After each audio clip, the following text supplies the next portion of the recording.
Assalamualaikum warahmatullahi wabarakatuh, anak-anakku yang hebat dan luar biasa. Pada video kali ini, saya akan menyampaikan materi tentang rasio trigonometri. Materi ini adalah bagian kedua dari materi trigonometri.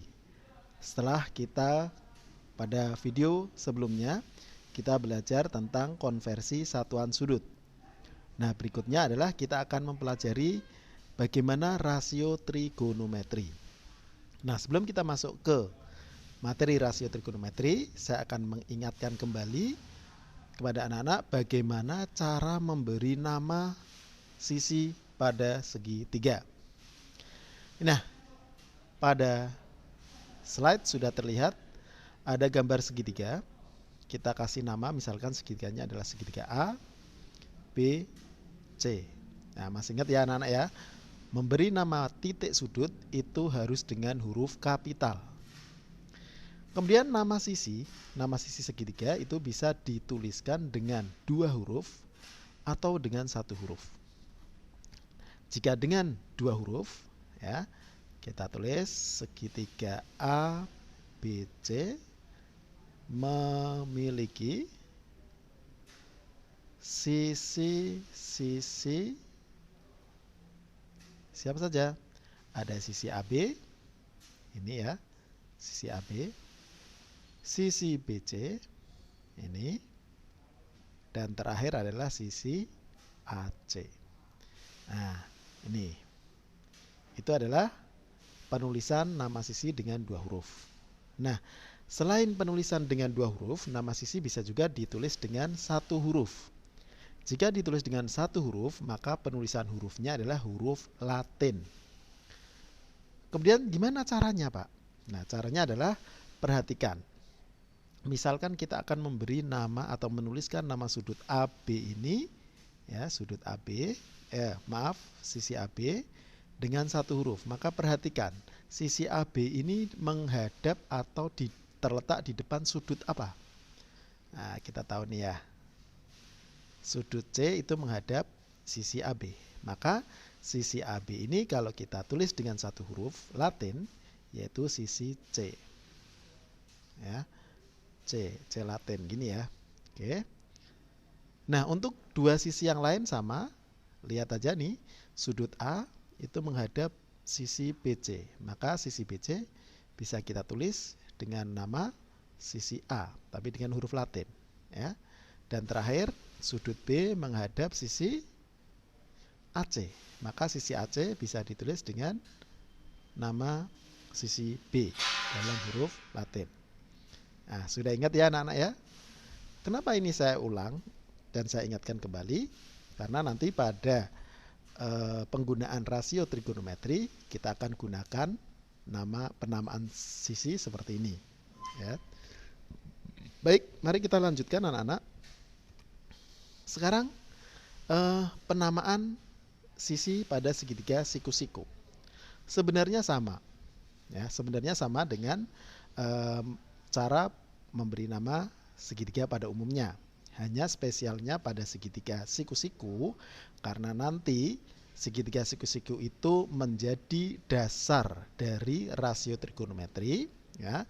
Maka nanti selain penamaan dengan 2 huruf dan 3 huruf tadi, 2 huruf dan 1 huruf tadi, kita juga akan memberikan nama berdasarkan sudut acuan pada perhitungan rasio trigonometri. Baik, karena ini adalah segitiga siku-siku, kita tentukan dulu sisi siku-siku. Maaf, bukan sisi siku-siku ya. Kalau sisi sikunya sudah tahu, sisi siku-siku adalah sisi yang membentuk sudut siku-siku. Ini ya. Nah, sudut siku-sikunya, maaf ya, sudut siku-sikunya adalah ini. Kita kasih tanda dulu ya. Kemudian kita kasih nama dulu segitiganya, misalkan ABC lagi ya, ABC. Nah, penamaan dengan 1 huruf dan 2 huruf masih ingat ya. Maka sementara kita lewati. Nah, sekarang kita akan memberi nama sebagai acuan nanti untuk mempermudah mengingat rasio trigonometri. Ya, jadi selain penamaan dengan 2 huruf dan 1 huruf, spesial untuk segitiga siku-siku, kita bisa beri nama sisi-sisi segitiga siku-siku itu dengan nama sisi depan sisi samping, dan sisi miring. Yang paling pertama kalian tentukan adalah sisi miring. Sisi miring itu gimana? Nah, baik, sisi miring. Mungkin waktu SD sisi miring setahu kalian adalah sisi yang miring gitu ya. Padahal begitu di SMP, kemudian di SMA, gambar segitiga siku-siku itu tidak selalu seperti yang terlihat pada layar ya. Bisa dibolak-balik. Nah, maka kita harus tahu pengertian sisi miring itu sisi yang bagaimana. Sisi miring itu adalah sisi yang menghadap, ya, yang menghadap sudut siku-siku.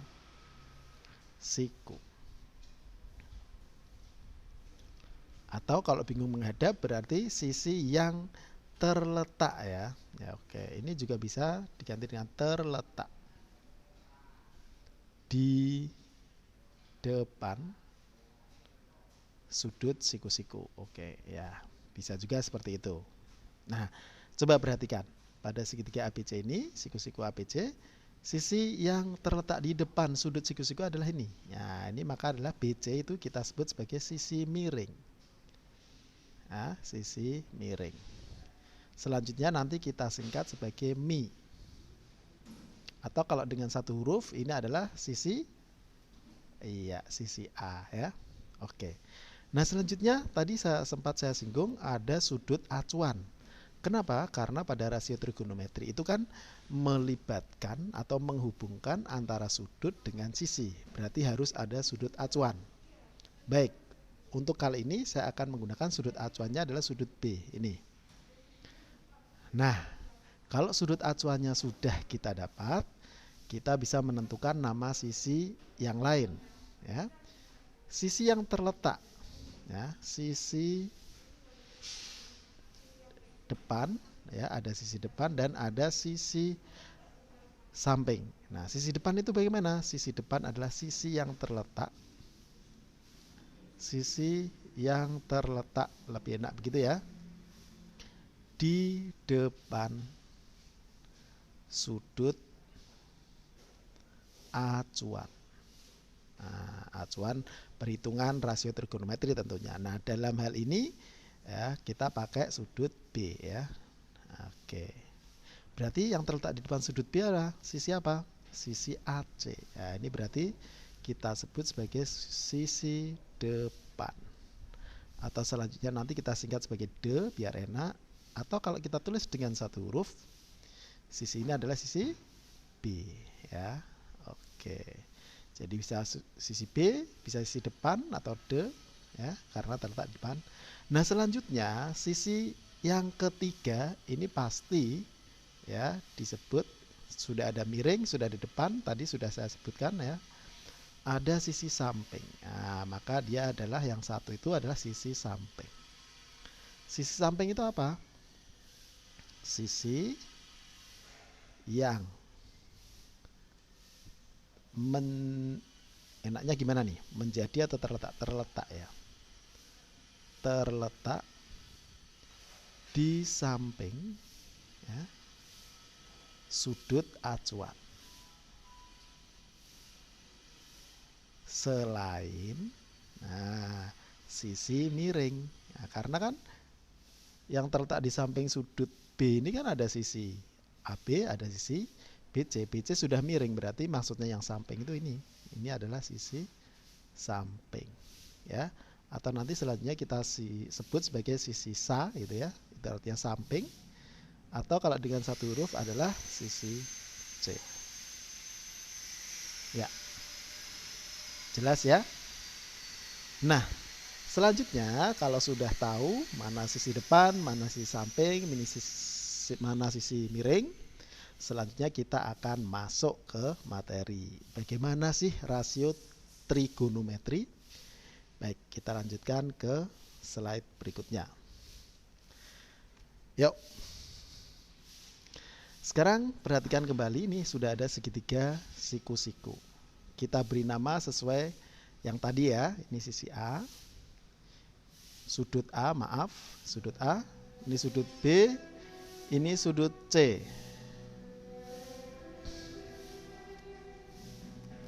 Baik, setelah kita beri nama segitiganya, yaitu segitiga ABC ya, dengan sudut siku-sikunya adalah sudut A. Selanjutnya kita beri nama sisinya pada segitiga siku-siku ini dengan nama sisi depan, samping, dan miring. Yang pertama sisi miringnya dulu ya, ingat. Oke, lihat sudut siku-sikunya adalah sudut A. Berarti sudut A ini, maaf, sudut A menghadap sisi BC, ya kan? Ini berarti sisi miring. Saya tulis mi ya. Tadi kita sudah sepakat miring disingkat mi. Kemudian sudut acuannya dalam hal ini adalah sudut B. Nah, yang kedua kita tentukan adalah sisi depan, ya. Sisi depan itu adalah sisi yang terletak di depan sudut acuan. Nah, ini berarti sisi depan. Ya. Atau kalau kita tulis dengan satu huruf ya, ini sisi B. Yang BC itu sisi A. Ya. Oke. Nah, kemudian yang terakhir itu pasti sisi, iya betul, sisi samping. Ya. Atau di sini adalah sisi C. Tapi sekali lagi anak-anak, kalian harus perhatikan nama segitiganya dan juga sudut acuannya ya. Karena bisa depan dan samping itu bisa berubah-ubah. Sementara yang miring itu pasti terletak di depan sudut siku-siku. Nah, selanjutnya kita akan mulai menentukan rumus perbandingan rasio trigonometri. Yang pertama ya, perbandingan trigonometri sinus. Ya. Sinus itu biasanya nanti selanjutnya kita singkat sebagai sin. Nah, sinus atau sin alfa atau sin B atau sin ya, itu adalah perbandingan antara ya sin sudut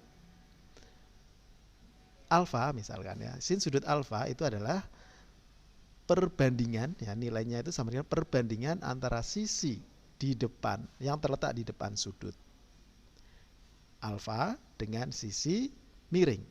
Nah, karena kita sudah sepakat di sini sudut acuannya itu sudut B, berarti ini sin B gitu ya. Sin B. Berarti sin B adalah perbandingan antara, nah, perbandingan bisa juga ditulis dalam perbandingan antara sisi di depan sudut B ya, D dengan sisi miring atau sin itu demi, itu untuk mengingatnya ya. Nah, untuk kasus ini, untuk gambar ini berarti sin sudut B itu sama dengan depan per miring. Depan itu sisi apa? Oh, depan itu adalah sisi B dan miring itu sisi A. Nah, untuk mengingat untuk mengingat rumus sin itu sin demi. Ya, maksudnya sin itu adalah perbandingan antara sisi depan dan miring. Selanjutnya ya ada kosinus. Kosinus.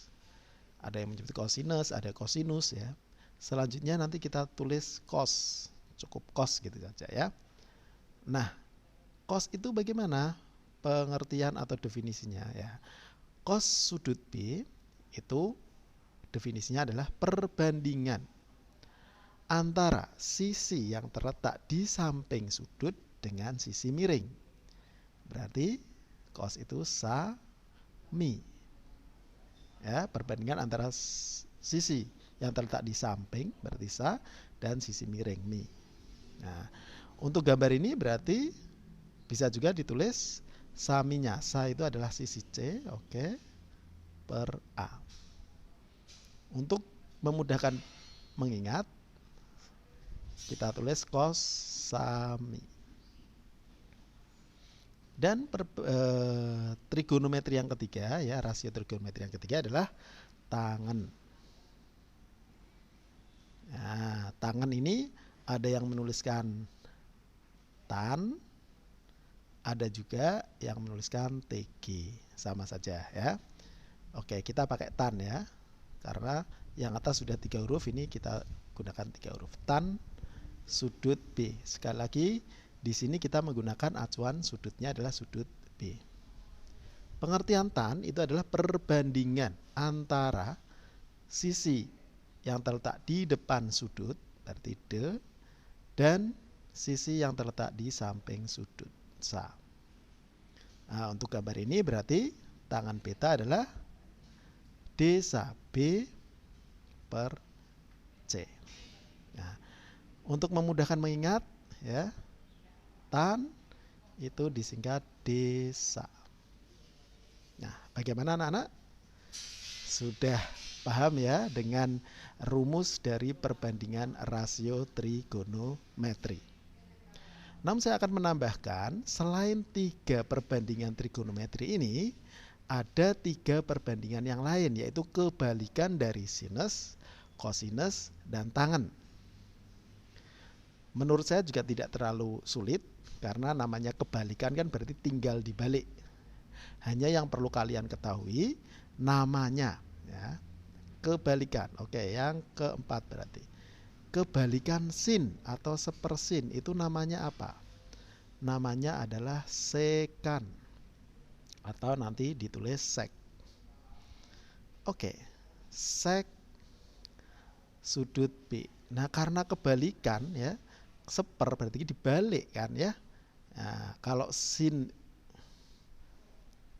mohon maaf sekali lagi, kebalikan sin bukan sekan tapi kosekan. Maaf. Oke, saya hapus dulu ya.